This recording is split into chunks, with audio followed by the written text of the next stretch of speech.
खरं तर मी अलका अत्राम.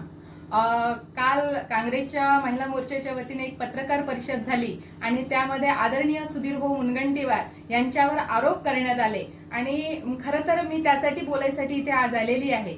20 तारखेला राजमाता राणी हिराई महोत्सव चंद्रपुरात मोठ्या थाटामाटात इतक्या वर्षांनी कित्येक वर्षांनी ज्या राणी हिराईने इंग्रजांविरुद्ध लढा दिला, आपल्या एक महिलांसाठी त्या आदर्श आहेत आणि त्यांच्यासाठी काही करायचं हे कधीच कुणाच्या ध्यानात आलं नाही. पण आज पहिल्यांदा आमच्या सामाजिक संघटना असतील काही, त्यांनी आदरणीय सुधीर भाऊंकडे प्रस्ताव ठेवला आणि सुधीर भाऊंनी त्यासाठी निधी जरी शासनाचा असला तरी त्याला तिथपर्यंत पोहोचवण्यासाठी सुधीर भाऊने पुढाकार घेतला, सुधीर भाऊने प्रयत्न केले आणि तो निधी शासनाचा जरी असला तरी समाज आणि प्रशासन यातील दुवा सुधीर भाऊ झाले आणि तो मोठ्या थाटामाटात हा कार्यक्रम संपन्न पार पडला. पण त्या दिवशी उद्घाटनाच्या वेळी मात्र शासकीय कार्यक्रम होता, सर्वांनी यायलाच पाहिजे, पालकमंत्र्यांच्या हस्ते त्याचं उद्घाटन झालं आणि सुधीर भाऊंना काही कामाच्या व्यस्ततेमुळे ते जाणार नव्हते कार्यक्रमाला. पण कारण त्यांनी पुढाकार घेतल्यामुळे अनेक आमच्या समाजाच्या संघटनांनी त्यांनी कॉल फोन करून त्यांना विनंती केली, भाऊ तुम्ही 5 मिनिटासाठी तरी या. आणि सुधीर भाऊंनी वेळात वेळ काढून तिकडे पोहोचले. तेव्हापर्यंत खासदार मॅडमचं भाषण सुरू झालं होतं आणि अगदी साहजिक आहे, आपली भारतीय संस्कृती आणि आपण आपल्यातले एक माणुसकी पण आता पण जागृत आहे की एखाद्याने आपल्यासाठी काहीतरी केलं तर त्यांची कृतज्ञता व्यक्त करायची. तर नक्कीच तिकडे आमचे समाज बांधव होते आणि त्यांनी वाजत गाजत सुधीर भाऊंना घेऊन गेले. तर मला वाटतं की याच्यामध्ये त्यांना कुठला असा अपमान झाला किंवा त्यांचा काही अपमान करण्याचा सुधीर भाऊंचा उद्देश हा नक्कीच नव्हता. पण तिथे काय झालं, खरं तर ही एक खेदाची बाब आहे की यांचं भाषण सुरू असताना जर सुधीर भाऊ तिथे गेले आणि त्यांनी तर काही त्यांचं भाषण कंटिन्यू सुरू ठेवायला पाहिजे, पण यांना कुठेतरी ते कोणीतरी कुणासाठी काहीतरी करतंय ही एक मोठी खेदाची बाब आणि हा इगो हर्ट झाला त्यांचा आणि त्यांनी सांगितलं की माझा अपमान झाला. आणि मी आपल्याला सांगू इच्छिते खासदार मॅडम तुम्ही जेव्हापासून खासदार झाल्या महिलांसाठी कधीतरी काहीतरी करण्याचा प्रयत्न केला किंवा या जिल्ह्यात तुमच्या मतदारसंघात जेव्हा महिलांवर अत्याचार झाले कधीतरी कुणाच्या घरी जाऊन भेट तरी दिली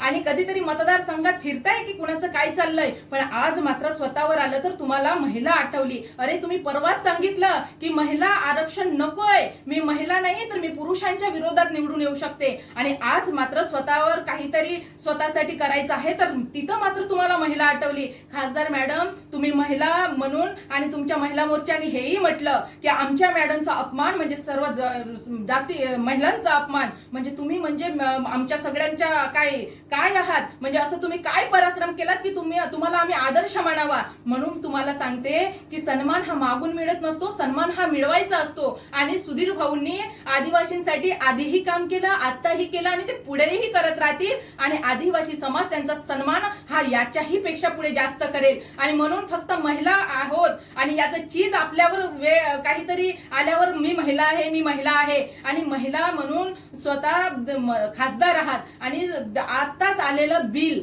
तेव्हा तुम्ही सांगितलं आणि त्याचं असं जोरदार समर्थन केलं आणि तेव्हा सांगितलं की मी महिला म्हणून नाही तर मी कुणीतरी आहे म्हणून. तुम्ही तर खासदारांच्या पत्नी म्हणून निवडून आलात, पण प्रत्येक महिलेला तो अधिकार मिळत नाही, तो महिलांचा अधिकार तुम्ही हिसकावलात आणि आज तुम्ही सांगताय की माझा महिला म्हणून अपमान केला. प्रत्येक ठिकाणी महिला म्हणून अपमान आणि कामात तुम्ही असं कधी करत नाही की महिलांवर कुठे काही झालं तर जायचं. आणि म्हणून हे आदिवासी समाज कदापिही सहन करणार नाही आणि तुमचं हे वागणं आमचं अतिशय सुंदर कार्यक्रम त्या दिवशी पार पडत होता. कित्येक लोक जिल्ह्याच्या कानाकोपऱ्यातून आमचे आदिवासी बांधव तिथे आले आणि तुमचा हा गालबोट लावण्याचा जो प्रयत्न होता हा अगदी लाजिरवाणा प्रकार होता आणि म्हणून तुमचा निषेध करावा तेवढा कमी आहे. पण माझं एकच सांगणं आहे, तुम्ही महिला म्हणून जर स्वतःसाठी याचा वापर करत असाल तर या जिल्ह्यात तुमच्या मतदारसंघात तुमच्या तालुक्यात कित्येक असे महिलांचे संसार उद्ध्वस्त होताना तुम्हाला दिसत नाहीत, तेव्हा तुम्हाला महिला आठवत नाहीत की इथे सुद्धा महिला आहेत.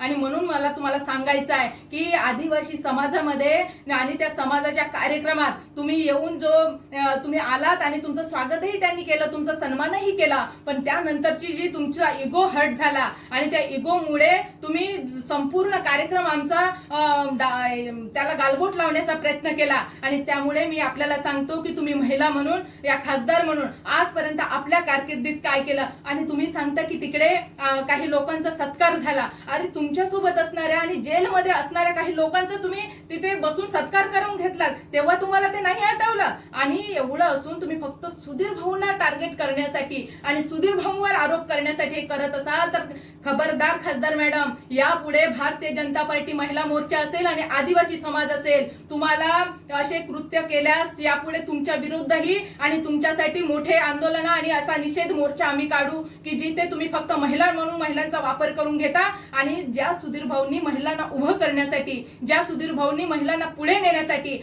आजपर्यंत प्रयत्न केला, तुम्ही सांगता त्या माननीय नरेंद्रजी मोदी यांच्या सभेतलं, अरे सुधीर भाऊनी तर तुमच्या सरकारची करतूत सांगितली त्यावेळेस की त्या फाळणी झाल्यानंतर तुम्ही कशा प्रकारे शीख समाजातील बहीण भावांना केलं आणि त्याचं यातही तुम्ही उल्लेख केलात. आणि अशी तुमची जी कारकीर्द आहे की जिला कुणी आठवणारही नाही की तुम्ही काय केलं, कुठल्या समाजासाठी काय केलं, कुठल्या महिलांसाठी काय केलं. तुमच्याच्यानी काहीही जमत नाही ना. तुम्ही कधी पुढाकार घेऊन पुन्हा समाजासाठी काही करण्याचा प्रयत्न केला, महिलांसाठी काही प्रयत्न केला, पण आपल्यावर आल्यावर मात्र माझा अपमान आणि मी नारी आहे, मी महिला आहे म्हणून अपमान. आणि हे जे तुमचं आहे हे दुतोंडी भाषा तुमची.